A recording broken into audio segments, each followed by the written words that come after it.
El comportamiento organizacional es un campo de estudio que investiga el efecto que los individuos, los grupos y la estructura tienen sobre el comportamiento dentro de las organizaciones, con el propósito de aplicar dicho conocimiento para mejorar la efectividad de las organizaciones.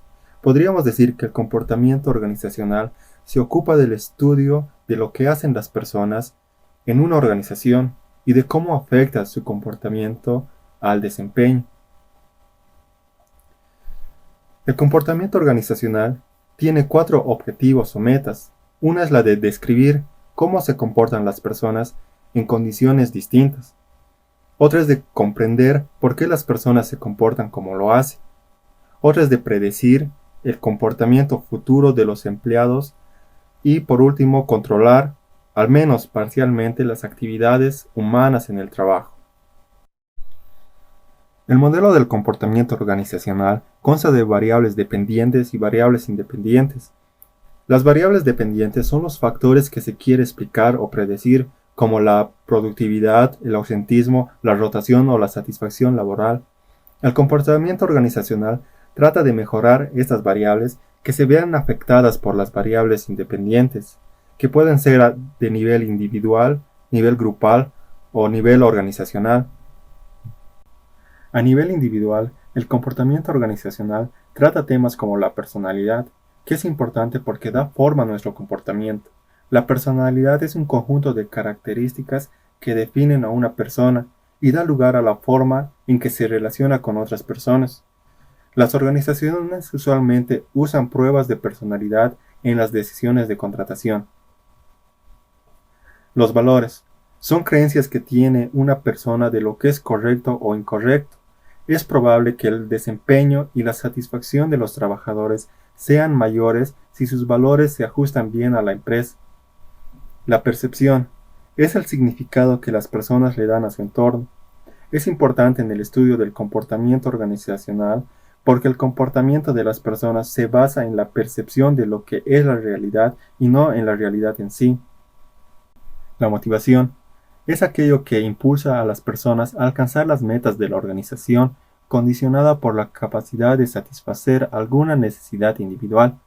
Entre las teorías más importantes de motivación está la teoría de las necesidades de Maslow, que decía que dentro del ser humano existe una jerarquía de 5 necesidades: las fisiológicas, las de seguridad, las sociales, las de estima y las de autorrealización. Maslow decía que conforme se satisface cada una de las necesidades, la siguiente se vuelve dominante. Y si usted desea motivar a alguien, necesita entender en qué nivel de la jerarquía se encuentra esa persona y centrarse en satisfacer las necesidades de ese nivel o las superiores. La teoría del establecimiento de metas afirma que las metas específicas y difíciles conducen a un rendimiento elevado. La teoría de la equidad plantea que los individuos comparan sus aportaciones y los resultados que obtienen en el trabajo con las de otros y luego responden para eliminar cualquier desigualdad. La teoría de las expectativas. Esta teoría dice que un individuo se encontrará motivado a dedicar altos niveles de esfuerzo siempre que su esfuerzo esté acompañado por una buena evaluación de desempeño y que esta buena evaluación lo llevará a conseguir recompensas de la organización y que dicha recompensa será de interés para el trabajador. A nivel grupal, el comportamiento organizacional trata temas como la comunicación, el liderazgo y el conflicto y la negociación. La comunicación. La comunicación se entiende como la transmisión y entendimiento de algún significado. La dirección de la comunicación puede ser ascendente, cuando la comunicación fluye de un nivel a uno inferior. Puede ser ascendente cuando va de un nivel a uno superior, o puede ser lateral cuando la comunicación se da entre miembros de un mismo nivel. Las barreras de la comunicación.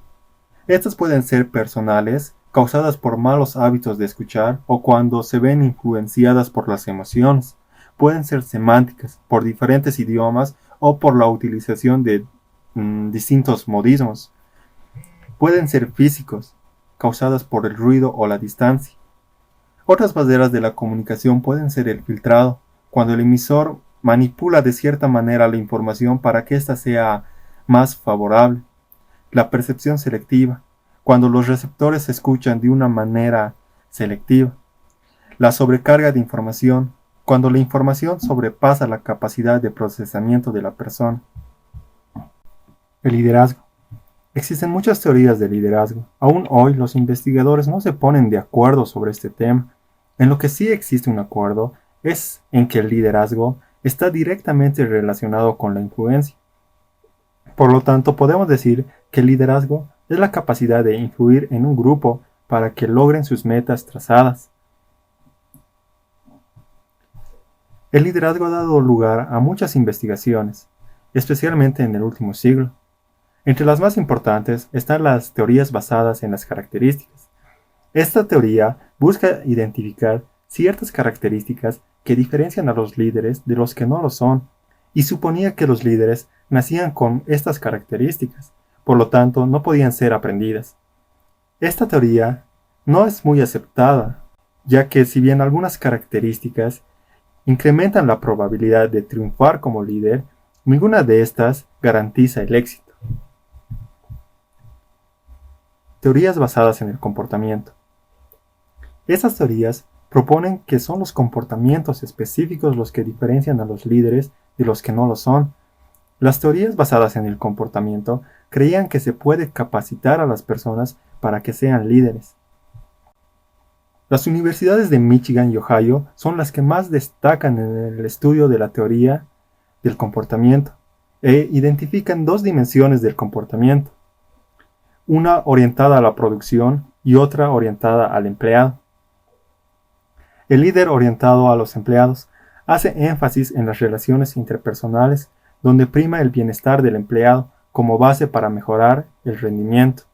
El líder orientado a la tarea da preferencia a los objetivos, potenciando la dirección y supervisión, mediante un mayor control de los subordinados. Teorías basadas en la contingencia. Estas teorías afirman que el éxito en el liderazgo depende de la adecuación del estilo de liderazgo a una situación dada. La teoría que más sobresale es el modelo de contingencia de Fiedler, donde primero se identifica el tipo de liderazgo en base al cuestionario del compañero menos preferido. Se define si la persona está orientada a las personas o a la tarea. El siguiente paso es definir la situación en términos de tres variables de contingencia. 1. Las relaciones líder-miembro. 2. La estructura de la tarea. Y 3. El poder del puesto. Una vez conocidas las tres dimensiones de la contingencia, se debe hacer coincidir un estilo de liderazgo a cada situación. Fiedler concluyó que los líderes orientados a las tareas se desempeñan mejor en situaciones de mucho o poco control, en tanto que los orientados a las relaciones tienen mejor desempeño en situaciones con un control moderado. Además, Fiedler considera que el estilo de liderazgo de una persona es fijo, por tanto, en realidad solo hay dos maneras para mejorar la eficacia de un líder. La primera consiste en cambiar al líder para que se ajuste a la situación, y la segunda alternativa sería cambiar la situación para que se ajuste al líder. Enfoques contemporáneos del liderazgo. El liderazgo carismático. Se considera líder carismático a aquellas personas que tienen características sobresalientes y gozan de cierto magnetismo personal que influye fuertemente en las personas. Si bien los individuos nacen con ciertas características que los hacen carismáticos, la mayoría de los expertos cree que se puede capacitar a los individuos para que tengan comportamientos carismáticos. El liderazgo transaccional implica una relación de intercambio entre líderes y seguidores. El líder transaccional y el subordinado operan en base a cierto egoísmo. Cada uno busca su propio interés. El liderazgo transformacional va más allá del transaccional. A través del liderazgo transformacional es posible motivar a los seguidores a desempeñarse por arriba de las expectativas y trascender sus intereses propios por el bien de la organización. El conflicto es el proceso en que una de las partes percibe que la otra afecta o va a afectar negativamente sus intereses. Desde el punto de vista tradicional, se creía que todo conflicto era malo y debía evitarse. Para las relaciones humanas, el conflicto es un fenómeno natural e inevitable en todos los grupos y podía ser positivo. Desde el punto de vista interaccionista, el conflicto no solo es una fuerza positiva, sino que es necesario para el desempeño efectivo del grupo. El punto de vista interaccionista distingue entre conflictos funcionales que mejoran el desempeño y los disfuncionales que lo obstaculizan. Pero ¿de qué depende que un conflicto sea funcional o disfuncional? Del tipo de conflicto. Básicamente se habla de tres tipos de conflicto. El de tarea, que se relaciona con el contenido y las metas del grupo. El de relación, que se centra en las relaciones interpersonales. Y el de proceso, que tiene que ver con la forma de realizar el trabajo. Las investigaciones demuestran que los conflictos de relación son casi siempre disfuncionales, mientras que los conflictos de tarea y de proceso son funcionales siempre y cuando sean moderados. La negociación. Se define negociación como un proceso en que dos o más partes intercambian bienes o servicios y tratan de ponerse de acuerdo en la tasa de cambio para cada quien. Dentro de las estrategias de negociación están el modelo distributivo, que es la situación de ganar-perder, donde la ganancia de una parte representa la pérdida de la otra, y el modelo integrativo, que es la situación de ganar-ganar, donde ambos resultan beneficiados. A nivel organizacional, estudia temas como la estructura, la cultura y el cambio organizacional. La estructura organizacional es la manera en que se dividen, agrupan y coordinan las tareas del trabajo. Existen 6 elementos a considerar cuando se diseña la estructura de la organización. La especialización del trabajo es el grado en que las actividades de la organización se subdividen en trabajos separados. La departamentalización es la división y el agrupamiento de las funciones y actividades en unidades específicas con base a su similitud. La cadena de mando se refiere a la línea continua de autoridad que va desde la parte superior de la organización hasta la última posición. Además, esclarece quién reporta a quién. La extensión del control se refiere al número de trabajadores que un gerente puede dirigir de manera eficaz y eficiente.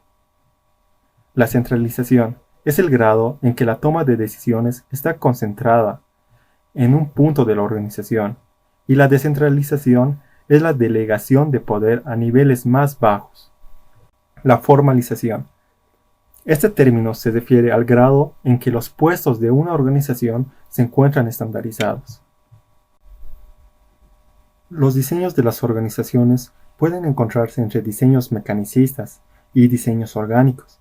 Los mecanicistas tienen mucha departamentalización, alta formalización y poca participación de los miembros de los escalones inferiores en la toma de decisiones, mientras que los diseños orgánicos poseen poca formalización e involucra mucha participación en la toma de decisiones.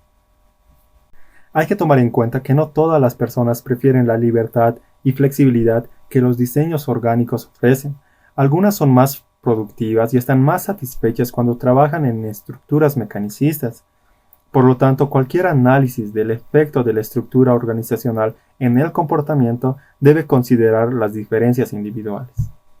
La cultura organizacional es el conjunto de creencias, valores, hábitos, ideas y actitudes compartidas por los integrantes de la organización. Las funciones de la cultura organizacional. Primero podemos decir que resulta ser un delimitador fronterizo, es decir, nos diferencia de las demás organizaciones. Por otro lado, transmite un sentido de identidad hacia los empleados. Además, facilita la generación de un compromiso superior al interés individual. La cultura organizacional sirve además para establecer estándares y como mecanismo de control porque coloca las reglas de juego. Entre los beneficios, podemos decir que la cultura intensifica el compromiso e incrementa la consistencia del comportamiento del empleado porque reduce la ambigüedad y le dice a los empleados cómo hacer las cosas y cuáles son importantes para toda la organización y para él mismo. El cambio organizacional.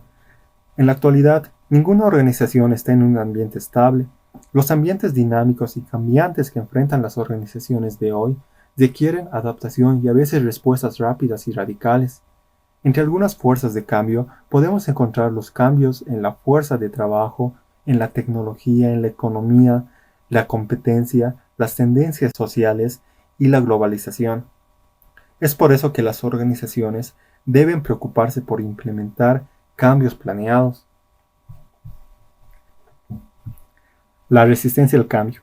Uno de los descubrimientos del comportamiento organizacional indica que tanto las personas como las organizaciones se resisten al cambio porque frecuentemente lo vemos como algo amenazador. Modelos de gestión de cambio. El proceso de 3 etapas de Lewin. Lewin propone un proceso de 3 etapas. La primera es la de descongelar. Se logra que las personas y el grupo acepten la necesidad de cambio. Se abandonan las viejas ideas y prácticas. La segunda etapa es la del cambio. Es el movimiento de la organización a un estado final deseado.